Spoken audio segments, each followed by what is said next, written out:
Сәлем достар, сіздермен бірге Нурикс. Бүгін мен сіздерге 2022 жылы шыққан Вышка фильмін қысқаша айтып беретін боламын. Фильм ақштағы ең биік мұнараға шыққан екі қыздың оқиғасы туралы болмақ. Оларға не болады, қыздар тірі қала ма? Барлығын видеоның соңында білетін боламыз. Жақсылап жайғасып алыңыздар, ал мен бастаймын.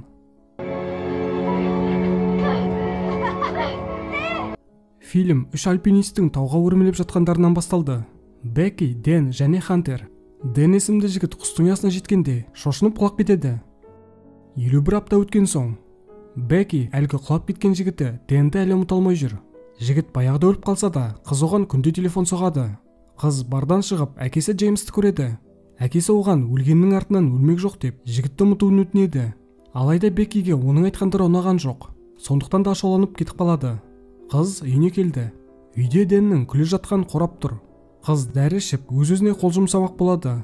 Алайда Хантер дер кезінде келіп мұнараға өрмелеуге шақырады. Және де мұнараның үстіне жеткесін Дэннің күлін шашып жіберу туралы ой тастайды. Хантер блогер, және де бос уақытын экстремге арнап көптеген видеолар түсіреді. Бекки мұнара туралы ұзақ ойланды. Сосын ойлана келе баруға келседі. Қыздар жолға шықты. Жолда әкесі Беккиге телефон соғады.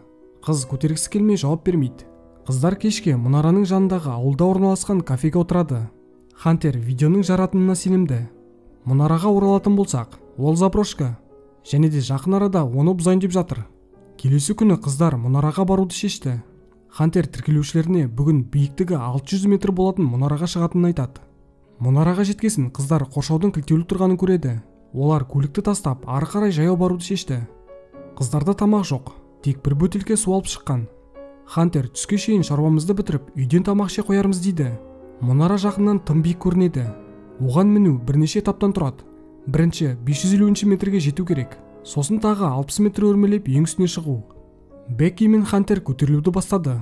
Мұнара өте ескі, темірлерін шірік басқан. Тіпті мұнараны ұстап тұрған шынжырлар да үзілуге сәл-ақ тұр. Бір кезде баспалдақ сынып, Бекки құлап кете жаздайды. 300 метр биіктікке шыққан соң дуэт демалуды шешті. 300 метр. Бұл Эйфель мұнарасымен бірдей. Бұл жерден жан-жақтың бәрі көрінеді екен. Қыздар алғашқы этаптан өтіп 560 метрге көтерілді. Бекки биіктіктен қорқа бастады. Хантер оны қорықпа, жетеміз деп қолдайды. Бекки құрбысын тыңдап өрмелеуді жалғастыруда. Бір кезде қыздардың алдынан спутник тарелкасы шығады. Батыл қыздар одан да өтеді. Кішкенеден соң Хантер әзілдеу үшін баспалдақты тербетеді. Соның кесірінен баспалдақтың болты шығып кетеді. Әйтіп-бүйтіп қыздар мұнараның ең биік нүктесіне шықты. Хантер контент үшін қауіпті трюк орындайды. Бекки Дэннің күлін шашып, өлген жігітін жіберді. Төменге түсетін уақытта келді. Бекки төменге түсейін деп жатқанда баспалдақ құлап кетеді. Хантер оны дер кезінде ұстап қалды. Бекки өлім аузынан аман қалды. Хантер оны жіп арқылы тартып, әрең дегенде жоғарыға шығарды. Енді сұрақ, олар төменге қалай түспек? Жоғарыда сет жоқ. Қыздар бинокль мен сигнал ракетасын тауып алды. Өкінішке орай, рюкзак тарелканың үстінде. Кішкенеден соң Бекки аяғындағы жарақатты байқайды. Хантер оны киіммен байлап қойды. Хантер баспалдақтың жерге түскен дауысы қатты шықты. Ауылдағылар естіп көмекке келе жатыр деп ойлайды. Хантер бос отырмай бинокльмен айналаны зерттеуді шешті. Ол фургонды байқайды. Ішінде ешкім жоқ сияқты. Арада 5 сағат уақыт өтті. Әлі сет жоқ. Бірақ та бағана төменде ұстаған еді. Хантерге идея келді. Ол инстасына көмек керек деп пост жазып, телефонын жіпке байлап 15 метрге төмен түсіреді. Бірақ та бұдан еш пайда жоқ екен. Бекки телефонды аяқ киіміне салып, төменге лақтырады. Не болатыны белгісіз. Кішкенеден соң мұнараның жанына біреу итімен келеді. Ит сынған телефонды искелеп тұр. Бекки екінші аяқ киімін лақтырып, оның назарын аудартқысы келді. Алайда әлгі адам оларға мән бермеді. Түн. Қыздар сигнал ракетасын қолдануды шешті. Ракетаны бағанағы адам мен оның досы байқайды. Алайда олар көмектесудің орнына қыздардың көлігін ұрлап кетеді. Үміттен күдер үзген Бекки Хантердің аяғынан 143 деген татуировканы байқайды. Бұл Дэннің жақсы көрем деген құпия сөзі болатын. Сөйтсе Дэн Беккиден тығылып Хантермен 4 ай жүрген екен. Бекки ең жақын құрбысынан бұндайды күтпеді. Таң атты. Қыздар ұйықтамастан көмек күтіп отыр. Олар не істейтіндерін білмейді. Көмек келмеді. Демек телефонның сынғаны белгілі болды деді Хантер. Қыздарға идея келді. Бірақ та оны орындау үшін рюкзактағы дрон қажет. Рюкзакқа қалай қол жеткізуге болады? Хантер жіптің бір шеті мұнараға байлап тарелкаға жетті. Алайда қолы сәл жетпей тұр. Ол жіпті босатып тарелкаға секірді. Хантер ең бірінші боп су ішеді. Сосын қалай көтерілем деп ойлайды. Қызға идея келді.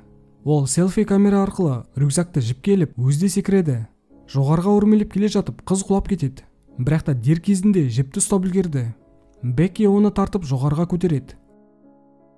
Қыздар Чекке көмек керек деп жазып, дрон арқылы қонақ үйге жеткізуді шешті. Бірақ та дронның зарядкасы бітіп қалады. Бекки телефонын дронға байлап төменге түсіріп көмек шақыруына болатын еді. Алайда қыздар оны ойлаған жоқ. Бекки қорқынышты түстен оянды. Таңертең қыздарға тағы да идея келеді. Олар мұнараның үстіндегі лампа тұрған жер арқылы дронды зарядтауды шешті. Қуанышқа орай дрон зарядталуда. Дәл сол сәтте құс келіп Беккиді құлатпақ болады. Құстың кесірінен рюкзак жерге құлайды. Неге екені белгісіз, Хантер қағып алмады. Бірнеше сағаттан соң дрон зарядталды. Енді сағат 10 болғасын қонақ үйге ұшыру қалды. Басында қыздар дронды ауылға шейін жеткізді. Сосын біреу дронды қағып кетеді. Көлік жүргізушісі оны көрмей кетіп қалады. Бұл қыздардың ең соңғы мүмкіндігі еді. Енді тек көмек күтіп отыру ғана қалды. Кешке таман дауыл басталады. Беккидің ары қарай күресуге әлі жоқ. Және де Хантерге өлі екеніңді мойында дейді. Хантер бағана рюкзакты алатын кезде жіпті ұстай алмай құлап кеткен болатын.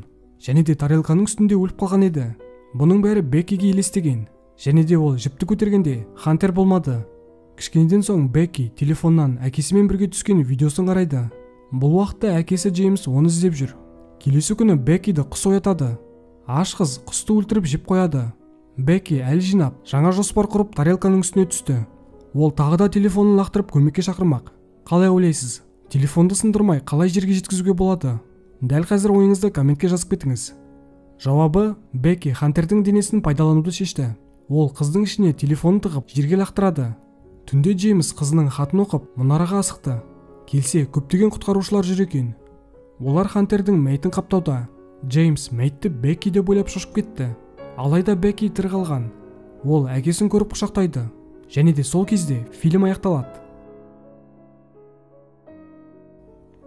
Осылайша видеоның соңына да жеттік. Егер де ұнаса лайк басып, комментке осы кино туралы ойыңызды жазып кетіңіз. Арнадан шығатын келесі видеоларды жіберіп алмас үшін тіркеліп қоңыраушаны басып қойыңыз. Сіздермен бірге болған Нурикс. Келесі кездескенше.